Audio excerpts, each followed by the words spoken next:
Welcome back to my channel, guys. Hope everyone is doing great today. If it's your first time here, feel free to click the subscribe button and don't forget to click on that bell just so you don't miss any updates on my new videos. So guys, the Prime Minister Andrew Holness just announced the new curfew orders and the lockdowns, and honestly, I, as well as my families and friends and a lot of viewers watching this video, is currently in shock. Because I know that a lot of us had plans possibly to go out on Easter Monday and Good Friday, April 1st, April Fool's Day, and so forth. So it was definitely shocking to me. And even though I'm not 100% happy, at the same time, I know that the government of Jamaica right now, they're just trying to do their best to contain the virus and to prevent further spread of COVID-19. So hopefully, I'm hoping that a lot of persons are looking on it that way.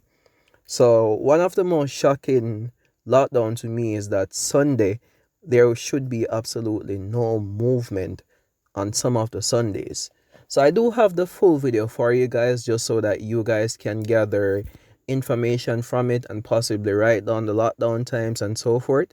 So here's the video. Let me know what you guys think about it in the comment section. Let me know what you guys think about the new curfew and lockdowns. Here's the video. Had announced some tightening of measures and indicated that if there were no significant improvements in our case numbers and hospitalizations, we would then have to tighten further. And I had also indicated this in my budget presentation on Thursday. The cabinet met yesterday, and after a long, extended meeting, 7.5 hours of non-stop deliberations. And I always emphasize this point because, I don't want the nation to feel that we don't consider all angles, all concerns, everything. And it is deliberated because, people looking on the management of the pandemic sometimes wonder, how did we get here? Or why are our numbers high? Without fully understanding all the dynamics that have to be considered in the Jamaican society. On my way here, I was listening to one commentator who lamented that there will be a cricket tour of South African cricketers coming to Jamaica. Well, coming to the Caribbean, but will not be coming to Jamaica. And of course, a comparison was drawn with Trinidad. Our friends in Trinidad, their borders remain closed, effectively closed. We have had to open our borders to keep our economy going, to keep our lifeline of tourism. We have lost 75% of our tourism revenues. Other countries have lost 100%. We have managed to put in place the resilient corridor, which has meant that we have gotten some revenues. People can go back to work.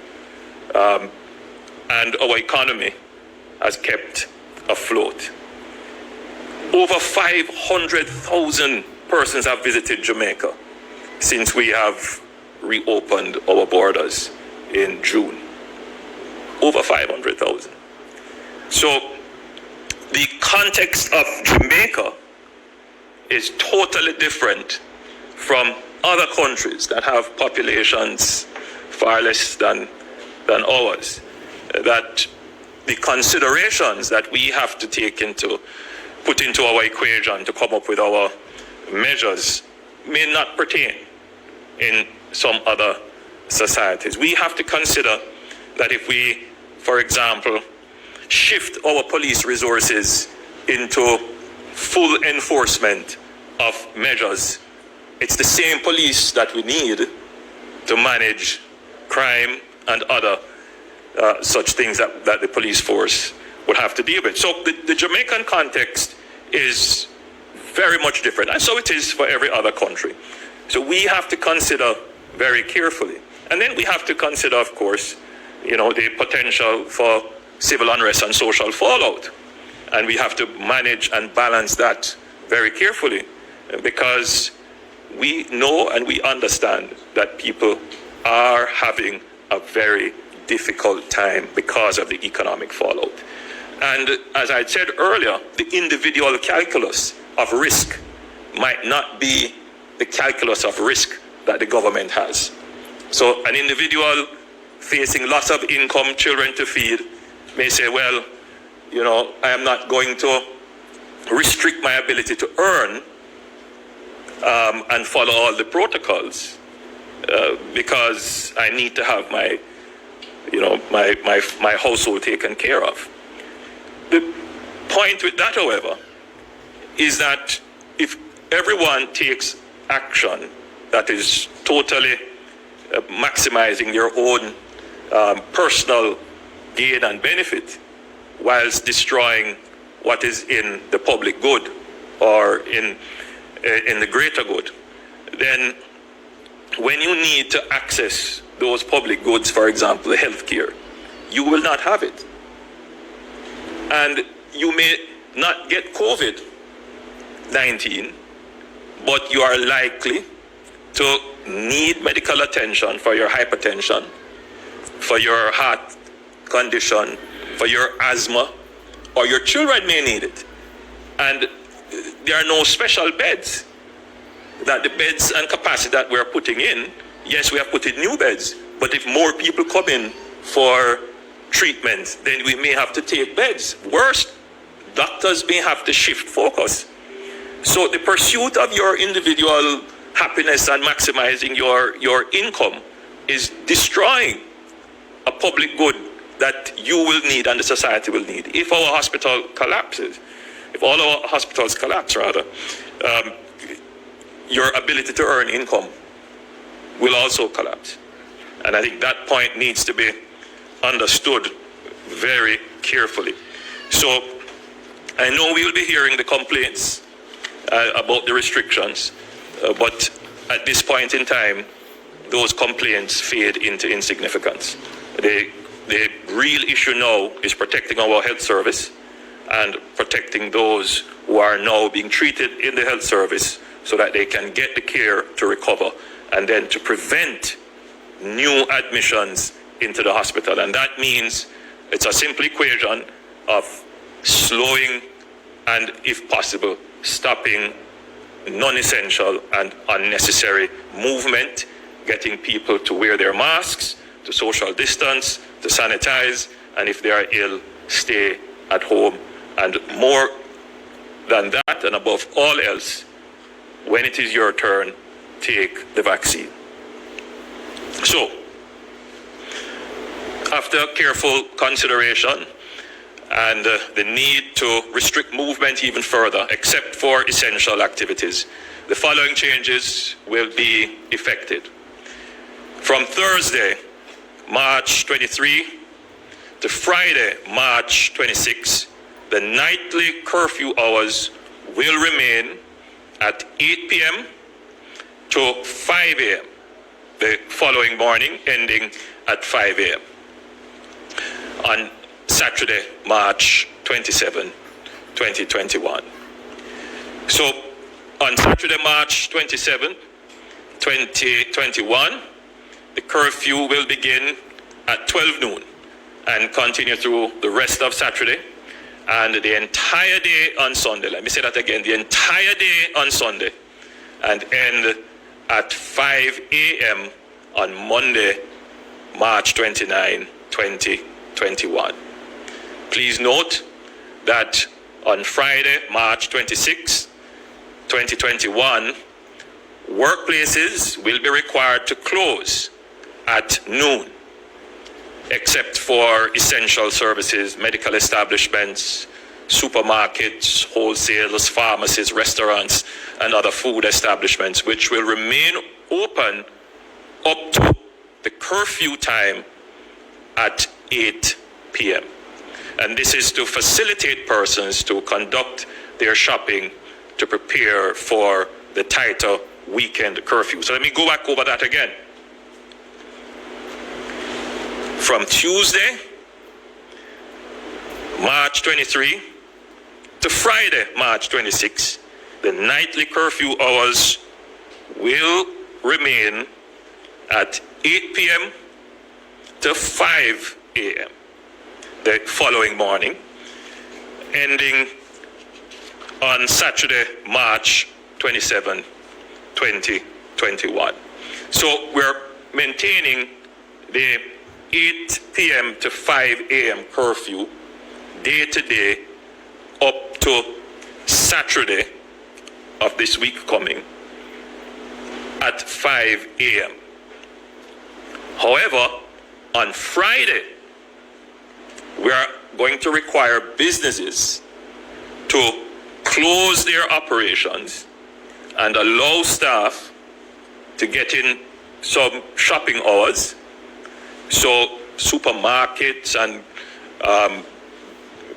restaurants and so forth, pharmacies, of course, the essential services continue to remain open, the hospitals and so forth.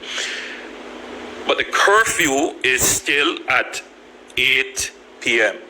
So we are expecting that between 12 and 8, persons who would want to stock up for the long weekend would be able to do so. Now, on Saturday, the curfew begins at noon. So you will have shopping time on Saturday from 5 a.m. to noon, or church time, or stay at home. I have discussed with the Permanent Secretary of the Ministry of Health allowing vaccinations to take place, to continue to take place, because it is essential for our recovery. So vaccination centers should be open on Saturday and on Sunday. And we will explain how we will allow persons to move during the curfew hour to get vaccinated.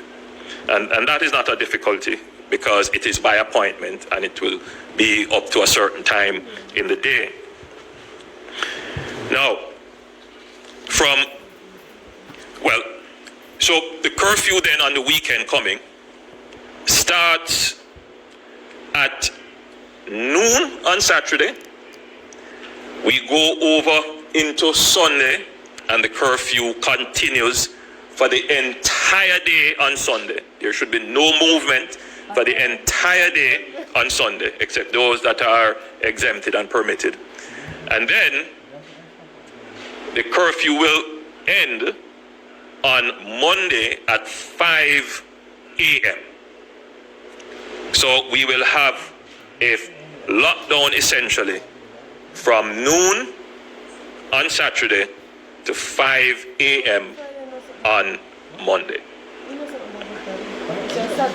Now, from Monday, March 29, 2021 to Wednesday, March 31st, 2021, the curfew will commence at 8 p.m. nightly to 5 a.m. the following morning, ending at 5 a.m. on Thursday, April 1. So essentially, you go back to regular curfew hours, which is from 8 p.m. starting on the day to 5 a.m. the following morning. And those are the curfew hours, no movements between those times. And that daily curfew ends on Thursday, 5 a.m., when we then go into a different curfew regime. So on Holy Thursday, April the 1st, 2020, and this is no joke, workplaces will be required to close at noon, except for essential services, medical establishments, supermarkets, wholesale stores, pharmacies, restaurants, and other establishments which will remain open, noting that the curfew will begin at 8 p.m. So on Holy Thursday, which is one of our largest shopping days in the country, we will have businesses close at midday, which by and large, this is usually the practice. Some businesses do close early on Holy Thursday. So we will allow persons to have the option of doing their shopping from midday to 8 p.m. On the following Saturday, Friday, you're so right. Thereafter, the curfew, which would have started at 8 p.m. on Thursday, will continue throughout the entire day on Good Friday. And it will end at 5 a.m. on Saturday, April 3, 2021. So, Holy Thursday, curfew starts at 8, but businesses would end at 12 to allow for shopping midday to 8. The curfew will extend throughout all of Good Friday and would end 5 a.m. on Saturday.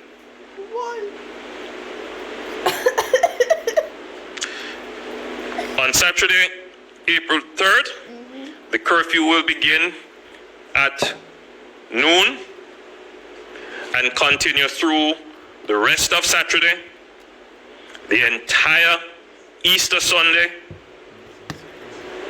and the entire Easter Monday, and it will end at 5 a.m.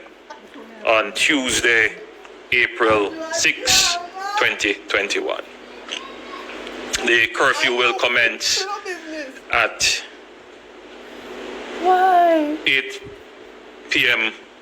on the days after, ending 5 a.m. the following day. So, essentially, what we are announcing is a lockdown for the weekends, and for the Easter holiday, a full lockdown as well. We are giving shopping hours from midday on Friday to 8 p.m. on Friday, 5 a.m. on Saturday to midday on Saturday. On Saturday, April 10, 2021, the curfew will begin at noon and continue through the rest of Saturday and the entire day on Sunday, and end at 5 a.m. on Monday, April 12, 2021. On Friday, April 9, 2021, workplaces will be required to close at 12 noon to facilitate persons to conduct their shopping to prepare for the tighter curfew hours. So effectively, we have given 3 weekends of weekend lockdown, inclusive of the Easter holidays. Now, despite the extended curfew hours, we want the vaccination program to continue. As I said before, certain vaccination sites will remain open during curfew hours and on movement days. Persons with appointments to receive a vaccine will be allowed to do so during curfew hours. Persons will be required to present evidence of the appointment. And how it will work is you will show the text message that you would have received or your email to the police. To be clear, on no movement days, that would be the days when the entire day is under curfew, persons will be allowed to seek urgent medical care, and those who have overseas travel plans can make their way to or from the airport. Essential services will still be operational, And in this group, I would include our fisher folk and our farmers, and for clarity, the media. But I remind those persons employed to essential services who must move on the no movement days to ensure that you have your ID to present to the police. And just to be clear as well, though you are permitted to move on the no movement days, it is movement in pursuit of your job. Yeah. So it is not a wholesale movement license or exemption. You are only permitted to move in pursuit of your job. And that is a very important point. And this point has been made to the police as well, so they understand that someone who presents their ID to say that, you know, they are exempted, and you say, where are you going? Well, I'm going to look for a friend. That is a breach of the curfew. Your movement must be in pursuit of your employment. Now, the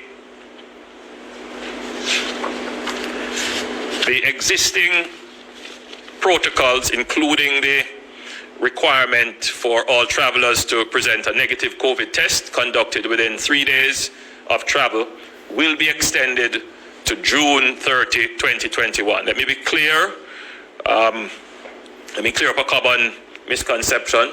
The pre-testing requirement does not mean that travelers do not need to quarantine for 14 days after arrival.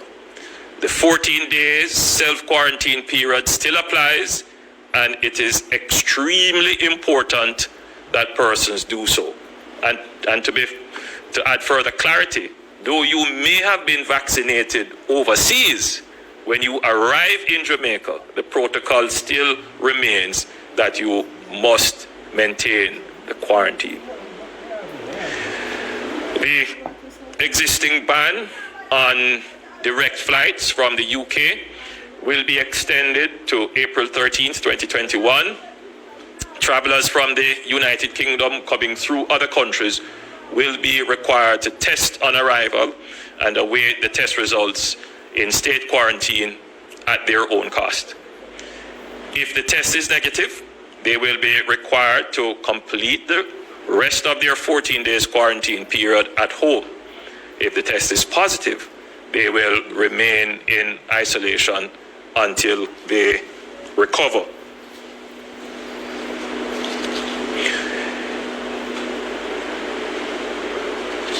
The age limit for the stay-at-home measure remains at 60 until April 13th, 2021. I wanted to spend a little time on the age limit. Minister Tufton pointed out to me that he received several complaints from persons in that age group who felt that it was quite restrictive, especially those who have to look after their business. As I said earlier, everything that we do, it is evidence-driven.